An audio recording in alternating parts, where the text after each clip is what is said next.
All right, let's talk about something other than the state championships. All right, let's put the entire wrap on the season with the individual and team awards, who we thought over the course of this season did the best job. I want to start off with your player of the year, and this you could take it a couple different ways. Yeah. You could say the best player or the most valuable player. Yeah. I look at player of the year as most valuable.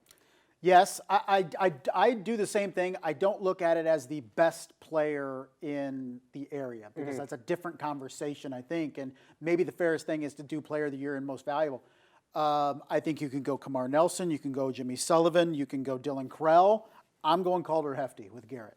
I think with his impact, and I'm taking the most valuable, but also the player of the year too and everything he did. I mean, look at what he did over the course of the playoffs. And the fact that he was the game breaker against Bishop Luers even, the 97-yard touchdown, interception return for a touchdown, really paced Garrett in that first half.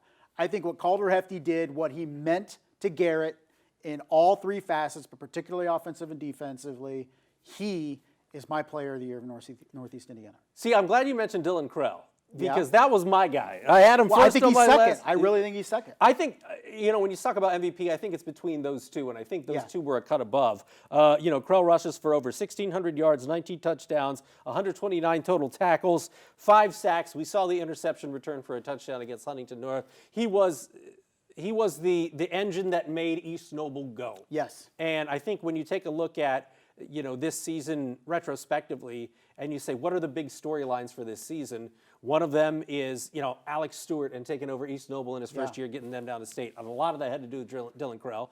I agree that Garrett's success, even though they didn't make it to state, was still one of the things we're going to remember out this season. Huntington North, having the run that they did is going to be one of the things that we remember. And, of course, Adams Central winning a state title and Warsaw making it. But to me, it was Dylan Krell and Calder Hefty, like 1B. Yeah. But if I had to say who was the best player in the area, to me, I like Brandon Logan. Yes. As a safety, he's going to Notre Dame. He was a game changer in the punt return game as well, defensively setting the tone for that Snyder team. Obviously, had some troubles when it came to getting past Carroll and everything like that. But if you say in a vacuum, who's the best guy? I don't know. I really like Brandon Logan. He's going to a high major, right? He's going to Notre Dame, and he does play a position, too, that you may not put up gaudy stats at the safety position, right? So for him, yes, I think he was the most dominant. I think Kamar Nelson could have been in that conversation if he was healthy all the way through the entire season. The second half of the year had some injuries that kept him out of some games. We've seen him now decommit from Purdue, like seemingly everybody else is.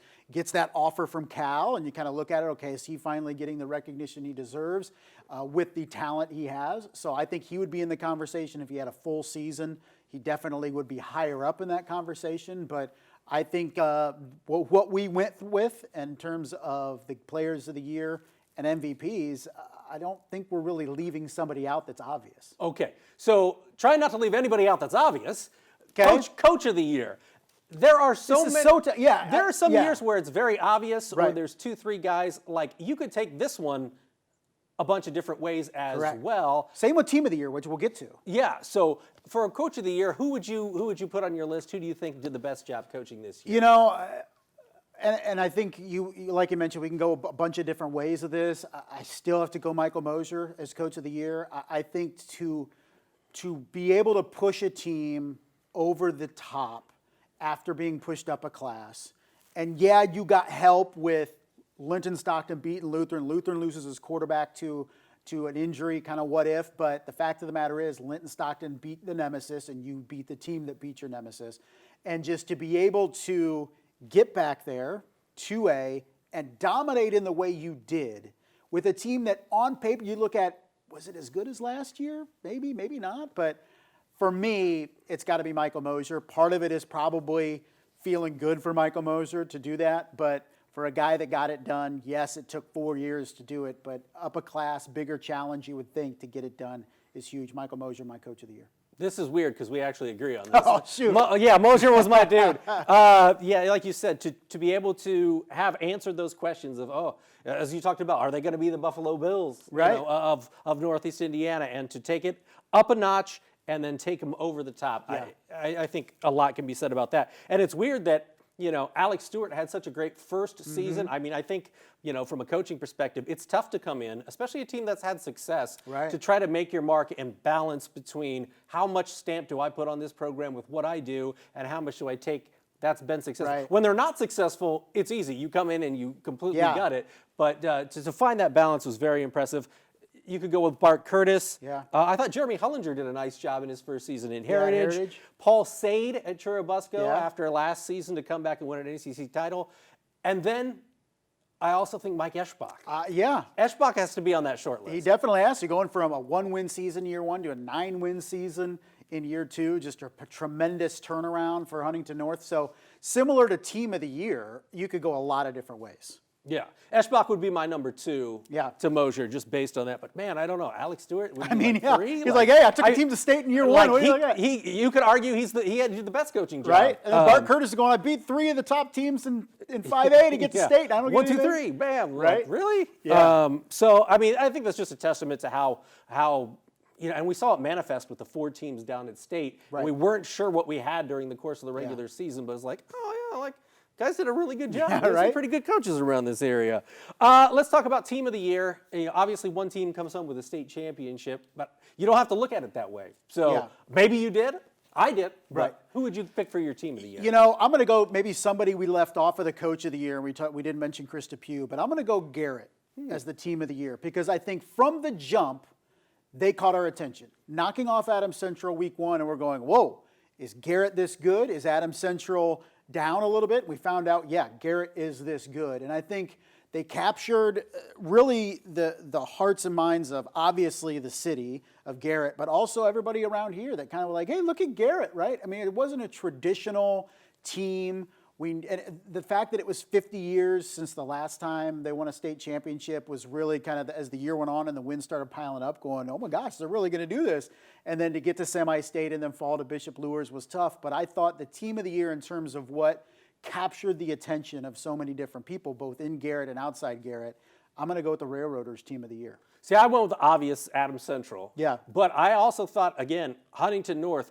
I remember seeing them in practice at the beginning of the season, and they won 1 game last year and thinking, hopefully they can win 1 game this year. And then they go out and win, and it became a thing. Right. It's one of the things people will remember about this season, just to have made Huntington North football. It feels like they're a sleeping giant. They've Right. got the whole county. Like, they should be good, right? Right. Yeah. So Tony Decker was fun to watch. Their whole team was fun to watch. And the fact that people were like, are they going to be the game of the week? Are they going to be team of the week? Like people were really looking forward to football at Huntington North for the first time in a decade plus. Yeah. In terms of like, we can be competitive. Right. We could win any game. Right. So I don't know. That's just one of the things that I'll remember. I I got him second. Adams Central's there. Garrett obviously was one of the great storylines of the season as well. But the fact that we've had so many teams, coaches, and players to pick from.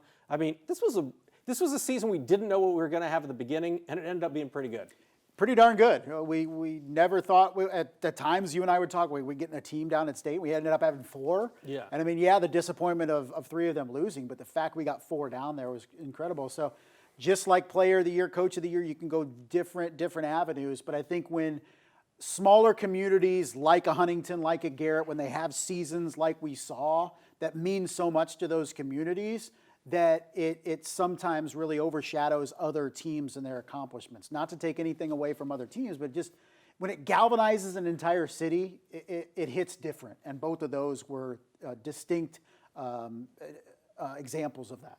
All right, I'm going to put you on the spot to end things here. Looking forward to 2025. Who are some of the teams? What should we be keeping an eye on? Especially, the 7-on-7 season comes around pretty darn quick. Right. As we turn the page to the 2025 season, what should we be looking for and excited for next fall?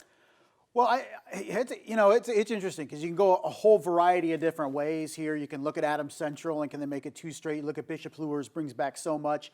You look at Bishop DeWanger, can they find some consistency? They bring Henry Jordan back. Hopefully he can figure out the injury woes and kind of come back as his senior season after a couple years of Luers kind of scuffling. What about Carroll? What does post-Jimmy Sullivan era look like at Carroll? Michael White coming back at Homestead, can he be a Mr. Football candidate and really take Homestead to the next level that we're kind of waiting for them to do? And then in the lower, look at the ACAC. I mean, South Adams going to be that. Can Heritage continue this run and kind of be that second best team? Can they jump up? What about Bluffton? Yeah. And then you kind of open up in the SAC and say, okay, who's going to challenge the regular teams that are up there? I mean, we always just throw Snyder and Carroll and Homestead up there and Lures in that small division. So I think that's what we look like. This time last year, we're not talking about Huntington North. We're not talking about Garrett. This time next year, who are we looking back and say, that was a really impressive 2025 season? Well, it's really impressive that you All can right, make brother. it here every Monday. Most Mondays. Sometimes we had to go to the Zoom route. Hey, but, well, that's what the people want. Technology is a wonderful thing. And you're in your dungeon over there. Yeah, It makes it work. It makes it work. Well, we appreciate the time, and that is a wrap for the 2024 high school football season. For Justin, I'm Glenn, and we'll see you next year.